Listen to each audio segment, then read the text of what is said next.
Lost Love, Part 3, Cursed Bloodline, A Love Beyond Time.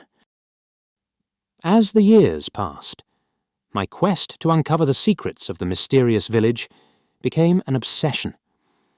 I combed through dusty archives, consulted aging historians, and ventured into remote corners of the world, searching for any hint or clue that could lead me to the truth. My research led me through the annals of history, and I unearthed tales of Oliver Cromwell's ruthless campaign against the Royalists during the English Civil War.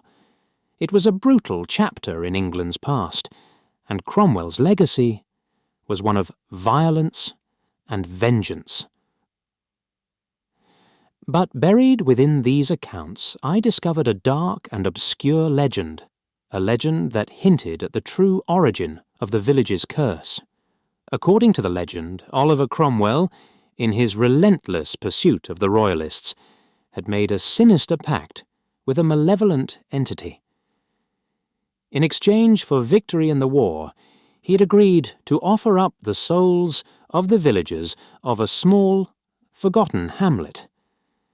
An innocent sacrifice to satisfy the entity's insatiable hunger for souls. The villagers of that cursed hamlet had been wiped from the face of the earth, their existence erased from history, but their souls, bound by the vile pact, were condemned to wander the realm between the living and the dead, seeking solace and release.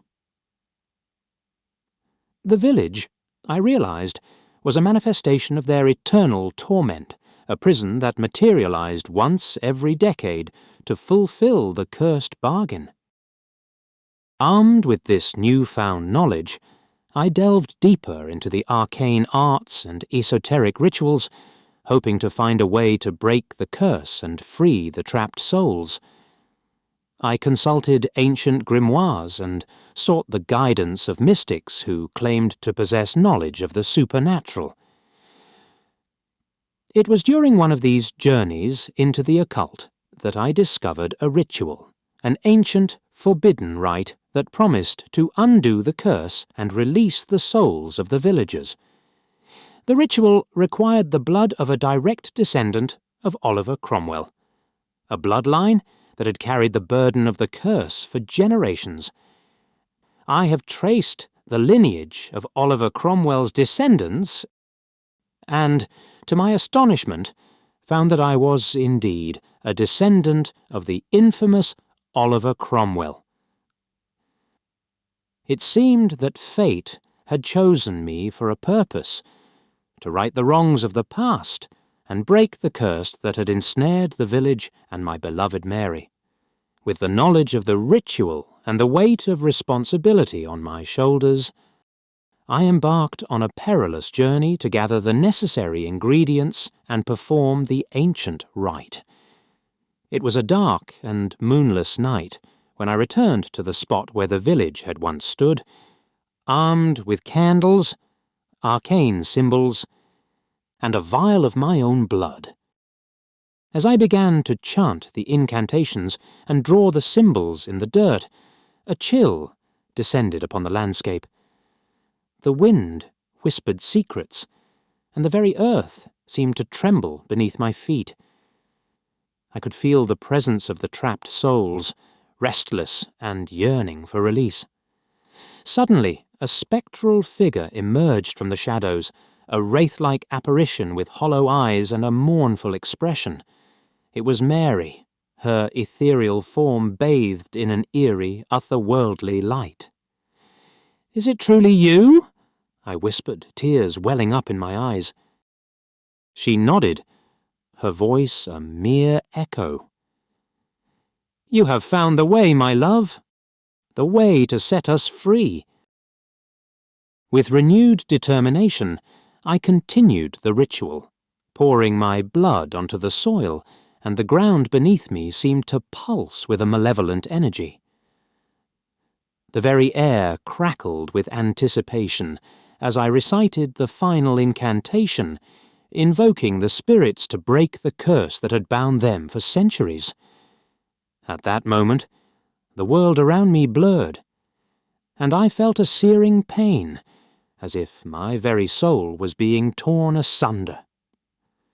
The apparitions of the villagers, trapped in their spectral torment, writhed and wailed in agony. Mary's form quivered, her eyes filled with a mixture of pain and hope. And then, as if a dam had burst, a blinding burst of light erupted from the ground, engulfing me in its brilliance. I could feel the curse being shattered, the malevolent entity's grip loosening. The villagers' tortured cries turned into euphoric shouts of liberation, and Mary's form began to solidify, becoming more real with each passing moment. I fell to the ground, drained and gasping for breath, but a triumphant smile crossed my face. We had done it. The curse was broken. Mary rushed into my arms, her touch warm and tangible. We embraced, tears of joy streaming down our faces as the village reappeared around us, more vibrant and alive than ever before. The villagers, freed from their spectral prison, celebrated with us, their laughter and music filling the air. But our victory came at a cost.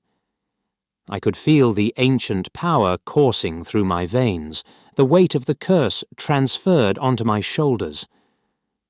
I had broken the cycle, but the burden of its dark history now rested upon me. Mary and I, bound by a love that had transcended time and death, decided to make a life together in the village. We married amidst the celebrations. Our bond grew stronger, and in time we were blessed with children, two beautiful souls who carried the bloodline of Oliver Cromwell. As the years passed, the village flourished, no longer cursed by its malevolent past. Our children grew, their laughter and innocence a balm to our weary souls. We believed that we had finally found peace and happiness. But then, as our children reached a certain age, strange occurrences began to unfold. They exhibited unusual talents, gifts that defied explanation. Objects would move on their own, and whispers of voices from the beyond filled the night air. The villagers, once celebratory of our family's role in breaking the curse, began to regard us with fear and suspicion. One fateful evening, as a full moon cast an eerie glow over the village, our children's powers manifested in a way that sent shivers down our spines. They stood in the centre of the village square, their eyes aglow with an otherworldly light, and began to chant in a language neither Mary nor I could understand. The earth trembled, and the very air seemed to vibrate with a malevolent energy. Shadows danced around them, forming grotesque shapes in the moonlight. The villagers watched in terror, their faces contorted with fear. I approached our children, desperation in my heart. "Stop, please," I implored them. "You don't know what you're doing." But they continued, their voices growing louder and more powerful until the ground beneath them erupted in a burst of dark energy. From the depths of the earth, a monstrous entity emerged, an ancient evil, awakened by our children's unwitting invocation. The villagers screamed and fled, their once beloved saviours now seen as the bringers of calamity. Mary and I stood helpless, watching as the entity's malevolent gaze turned upon us. It spoke its voice, a chilling whisper that echoed in our minds. "Your bloodline may have broken one curse, but another has awakened," it hissed. "And now it is your family that shall bear the burden." With that ominous the pronouncement, the entity vanished into the night, leaving us in a state of shock and dread. Our children collapsed, their powers expanded, and we rushed to their side, holding them close. As the days turned into weeks, we grappled with the dark truth that our family was now entangled in a new curse, one that we had unwittingly unleashed. The village, once our sanctuary, had turned against us, and the fear in the eyes of our fellow villagers was a constant reminder of the danger we posed. We vowed to find a way to undo the curse once more, to protect our children from the malevolent entity's grasp. Our journey for answers began anew, this time with a deeper sense of urgency and responsibility. And so, our story continues, filled with mystery and danger. As we delve deeper into the arcane and the supernatural, we are determined to break the curse that now plagues our family and the village. Our children, gifted with extraordinary abilities, hold the key to our salvation, but also the potential for untold destruction. As we embark on this perilous quest, we are acutely aware that the forces we face are ancient and formidable. The line between good and evil blurs in the shadowy world we navigate, and the price of failure is too great to contemplate. But love, the same love that brought us together across the boundaries of time and death, remains our guiding light. We will not falter in our resolve, for the bond that binds our family is unbreakable, and our determination is unwavering.